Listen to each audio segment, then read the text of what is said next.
वशिष्ठ जी के पास एक नंदिनी नाम की गाय है जो सर्व सुख प्रदान करती है। मतलब जो आप चाहो, जैसे कल्पतरु तैसे वो है, कामधेनु, जो चाहो आप वो दे दे और उसका दूध पीने वाला अमर हो जाता है। तो 8 वसु जा रहे थे, उनकी पत्नी एक के साथ थी, तो उन्होंने कहा ये बहुत सुंदर गाय, बोले तो कामधेनु गाय है।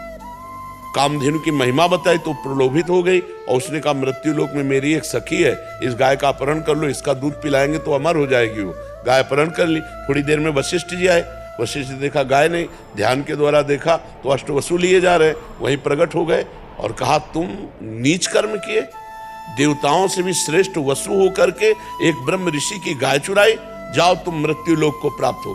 तो 7 चरणों में गिर गए। 8वें की पत्नी ने ये सारा प्लान बनाया था, 8वें सम्मिलित सब थे। तब उन्होंने कहा महाराज मेरी कोई गलती नहीं, मैं केवल 7 था। तो बोले 7 ही जन्मोगे, पर जन्म लेते ही मुक्त हो जाओगे, लेकिन 8वां ये मुक्त नहीं होगा।